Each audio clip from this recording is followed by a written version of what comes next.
as you begin to notice the rhythm of these words. You might already be wondering, what happens when ideas become more than just ideas? Because you probably noticed, some people, they don't just tell jokes. They bend tension like light through glass. They hold silence like a sculptor holds clay. They stretch discomfort just far enough to create a laugh, a release, a relief, a revelation. Isn't it fascinating how they can take something painful, awkward, sharp, and twist it ever so slightly, so the sting becomes a smile, and the tragedy becomes triumph, simply because of the frame it was placed in. You see, that frame is everything. What if the frame itself is flexible, not rigid, not fixed, but fluid, like water, like breath, like thought before it comes belief? Because before belief becomes truth, it's just a story you've told yourself often enough to forget it was optional. So now, what happens when you begin to install a new operating system? Not by forcing it, but by slipping it in, gently, playfully, like a comedian sets up a punchline, where you never saw the tension rising until it snaps, and the whole room erupts in laughter, or insight, or both.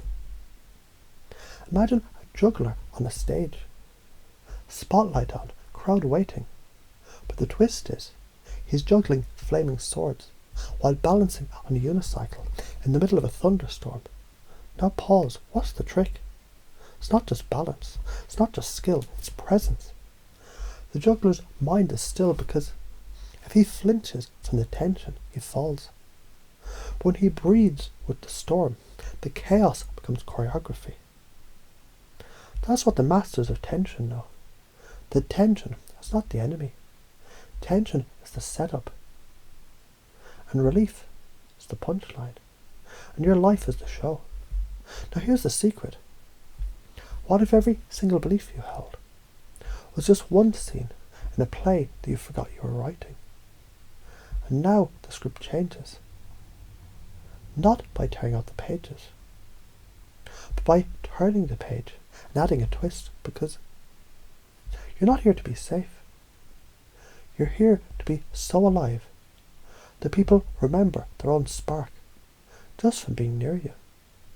And it starts when you begin to act as if humour is healing, as if your presence alone recalibrates a room, as if your mind learns new patterns even before you consciously understand them.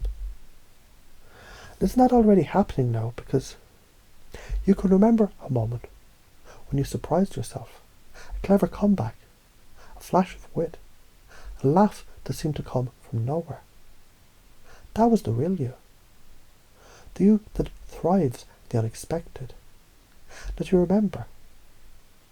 The most magnetic people you've met. They weren't perfect. They were playful. They were real. They were alive in the moment.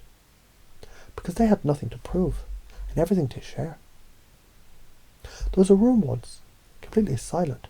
A room full of tension, of expectations, of heavy breath and tighter shoulders. Until one person entered, not louder, not faster, just freer. They smiled, tilted their head, said something simple, something absurd, and suddenly the room cracked open. Because one laugh is a seed. When planted right, it grows into a forest of freedom. And now, you're learning to plant those seeds, not just outside, but inside too. Every belief here, every trait, every tactic, it's a seed already rooting, because when you pause before speaking now, people lean in.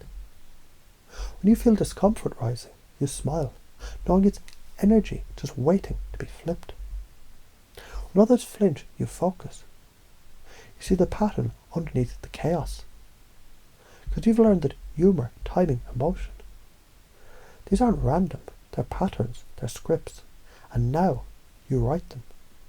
You don't seek approval, you radiate approval. Because you've already approved of yourself. You're no longer needing to prove your worth. You're demonstrating it unconsciously in every smirk, pause, phrase, or playful look. You've shifted from reacting to orchestrating, because from this moment on, tension isn't something to avoid, it's your playground. You stretch it, you twist it, you infuse it with meaning. When you release it, laughter, lightness, change. And that is how transformation feels. Like surprise, like delight, like laughter echoing off the walls of an old belief until it crumbles.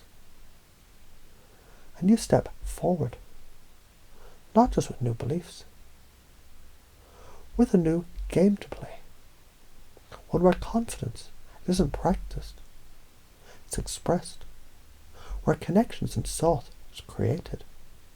Where humour isn't forced, it flows.